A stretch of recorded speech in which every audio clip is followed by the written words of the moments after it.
Tonight we have a fantastic guest. It's Rebecca. Here she is. And she's very, very talented. You all know that. That's why you're here. She's also really taking off as far as her career is concerned. So we're really proud and honored to have her here. She has been in numerous galleries nationwide. And so we're really, really happy to have her here. So she will explain her process. She will be showing you her artwork and her rings. And let me tell you one thing about this. The prices that we have right now, and I'm not trying to be a salesperson here, but they're not going to be like that after this. The way her career is going, those prices are going to double. So here's Rebecca, and have a very nice evening.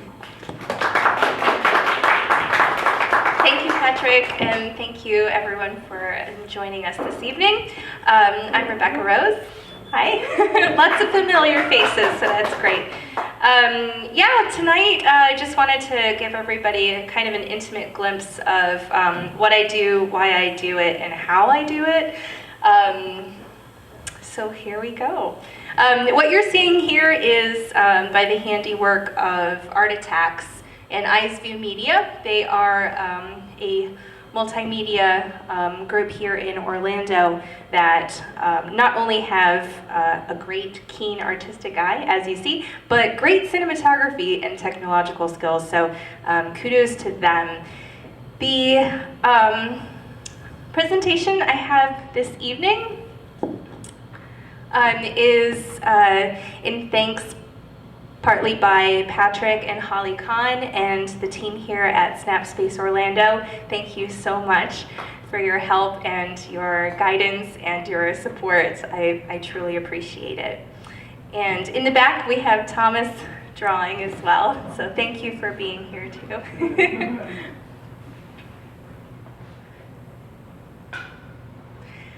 So every idea that I have, every neurotic OCD episode that I kind of experience in my world starts with the concept that I can make it as grand or as small as I want. I choose to make it small. And each one starts with a rendering or a sketched out design. I use, on the left-hand side, I use graphite, usually number 2 pencil, on archival heavyweight Reeves BFK paper or Arches paper. And then on the right-hand side, I just kind of sketch out what I want to create, how the composition flows together, as well as how I want the story and the message to be conveyed. So that's why there's a lot of footnotes on it, my anticipated size and the dimensions. So, and you guys know my work. It's small, but it's pretty big. So I try to iron all of that out ahead of time, because it is a very long process and I want to make sure I have all my ducks in a row before I just dive right in. Otherwise, I could be in for bad news. The sketch on the left is for acquiring, which is one of the pieces here, and the sketch on the right is for embittering, which is also another piece here. Some insight into these particular pieces. Acquiring was derived from my observation of, I guess, the American habit, or what's become more of a global habit now, of just acquiring things for the benefit of just having. And that can be, I guess benefit could be defined in every subjective kind of way. But for me, it became a detriment. And this is actually based off of my own experience, trying to fulfill a void that I thought was, that I needed to fill with stuff. And the band was actually taken from a credit card that got me in trouble. So a lot of my work is not so much, or rather, a lot of my work is a societal observation, but it's also an autobiographical one as well. So I try to meld the two together. That way I can understand and appreciate our species and how we act, but also how I fit into that role and into that society as well. The piece on the right is is actually based on, does anybody know PJ Harvey or Peggy Lee? Yeah. There's a really awesome song that came out in the 60s originally, I believe.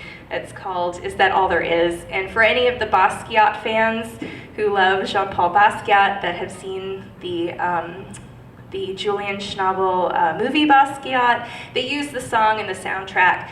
And the song is all about going through very trying times in one's life, whether it be a fire of someone's house or losing a love.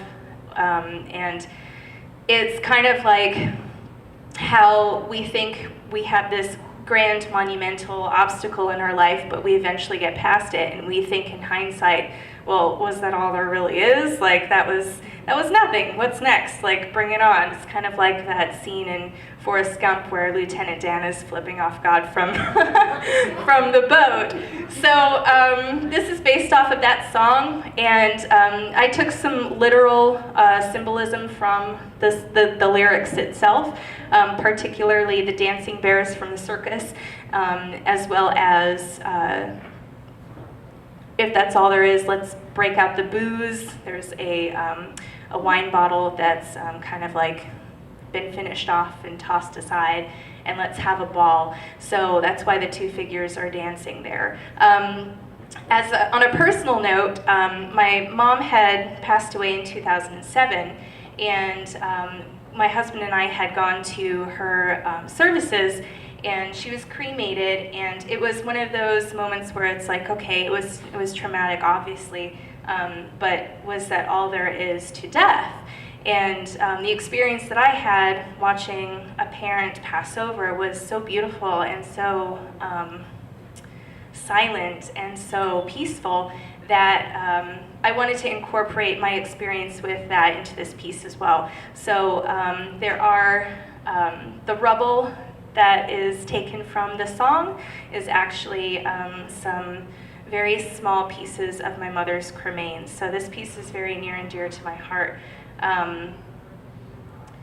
And on top of that, my goodness, there was a big mix. As a side note, there was a big mix-up at the airport, and they had bumped my flight. So I literally held my mom's ashes in the urn and stayed up the entire evening in a Dallas airport, listening to this song on loop. And yeah, it's just a very, very, very special piece. I love that one. But that's embittering. The process begins, of course, with the concept, but then I go ahead with the construction once I've laid out all of my ideas and my plan of attack. So I am a hoarder when it comes to anything miniature, anything tiny, trinkets, anything small.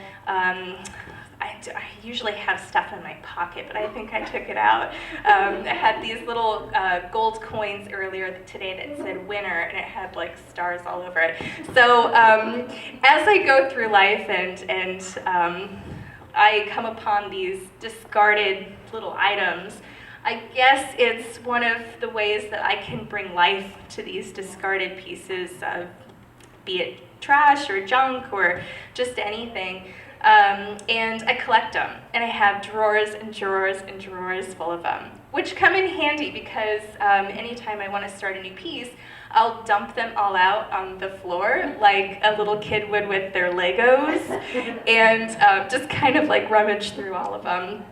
So for this piece in particular, I needed a ring sizer for the band, and I grabbed some other little tchotchkes. And I try to manipulate and to change the found object as much as I possibly can, because I don't really want to keep it as it is or as it was. I want to make it something new. So I use a lot of scalpels, a lot of X-Acto blades, a lot of super glue, and in essence I build a small three-dimensional collage or an assemblage of the piece, along with wax and plastic, found objects, organic materials. Sometimes I use like corn kernels. Wood is really good too. So once I've gathered all of my pieces together and I manipulate them and cut them off, saw them up, glue them together, I start to begin the prototype from which I would make a mold. The picture in the bottom right hand shot, that's actually like my normal setup at my bench. My bench it was quite a find. We drove all the way up to Leesburg to get this from a guy off of Craigslist. It's an original J.H. Rossberg watchmaking bench from the year 1901. So yeah, it's gorgeous. It's really something. And that's where a lot of the magic happens.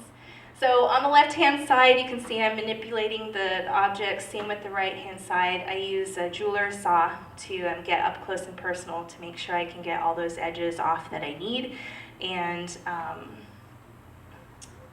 I use a lot of super glue, and yes, I do glue my fingers together more than more than the regular person. There have been times where I've actually glued my finger to my tongue because I'm like, oh, it's not dry yet. Maybe I can lick it off. Never works.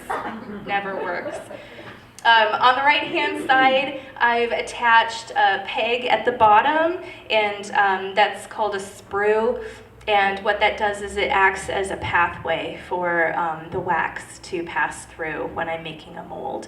On the right-hand side picture, you can also see like a red tin. That's another form of wax. It's a harder wax. When people think of waxes, like, there's beeswax, there's candle wax. There are literally like hundreds of different types of waxes. They all dry differently. They all have different melting temperatures. They all have different levels of flexibility. Some are soft, some are hard. So, some smell like petunias, and some just smell. And so I use a lot of wax as well as the plastic.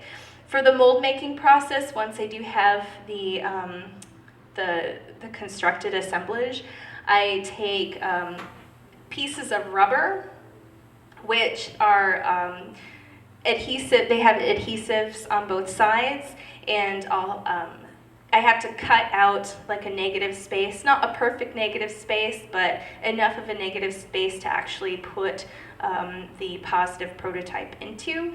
And then in the far back portion of the photo on the left, you can see that there are stacks of those sheets of rubber. So each sheet of rubber has to be cut and then pieced together, and the ring goes inside this. You can kind of see it. There's like a steel canister that would house the ring, and that's how I make the mold in a vulcanizer. And on the right-hand side is a mold that's already been vulcanized, and I'm actually cutting it open with a scalpel. And inside the mold here is the plastic prototype. So that still retains its shape, it still holds its form even through this process. And once I have cut the mold open, I'll very carefully peel it apart and extract the plastic prototype inside. So what I've started with is I've started with the positive plastic prototype, and then I've made a mold which would create a negative space inside. Now I need to make a wax positive to shoot the wax inside the mold. So on the left-hand side, you can see the negative space of the mold, and sometimes I need to make cuts into the inner part of the mold, especially since my work is so detailed. The mold rubber itself has a little bit of a give, but it's still pretty firm, and I need to make sure that I can extract the wax without breaking it.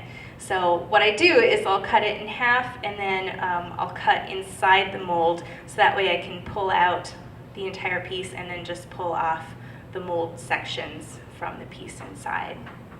And then the picture on the right is my handy dandy little wax pot. And the pellets, the pink pellets on the left-hand side, the darker pink is a firmer type of wax, and the lighter pink is a more flexible type of wax. So I found just the right blend for my work. Yeah, sometimes I use a green wax, sometimes I use the mix of the pink, but it's just trial and error and many years in the making. About 15 years in the making. I had to take about six years off, but it's been that long. So once I have the wax positive, you would think I would be satisfied, but no. I go into the wax and carve it again, just because I like things to be pushed to the limit. And if I see a crevice or a piece of detail that I can make even more detailed, by Jove, I will do it. I will find a way. So I take dental tools that I've collected over the years. Sometimes they're wood carving tools. Sometimes it's, nail files. Just all sorts of different things with different edges that I can use. And I manipulate those as well. I pound them out with a hammer. That way I can get different edges on the Frankenstein dental tools. And I can go back into the wax piece, carve into it again, remove what I don't want, make what I do want more pronounced, and just make it an overall hand-carved piece. Each piece goes through this process, mind you, so like even the bronzes go through this lengthy process. The picture on the left, the wax pot that I have, it's a hand pump. There are fancier pneumatic ones, but I don't have those yet. We'll see in the future. So on the left, I do work with a lot of magnifying glasses. I have a set of goggles that have magnifying lenses on them too, which make for great selfies. But I do need to get very close to my work just to make sure I'm not only carving in the right spot, but that I'm doing so carefully, because I do end up cutting my hands a lot. I've got a lot of scars. So I've got a couple dental tools on the left-hand side, and then once I've got everything carved the way that I want to and reattached, because sometimes I have to carve it, I have to cut it in half, gouge out the center, and then reattach it. Once the wax is done, I'll clean it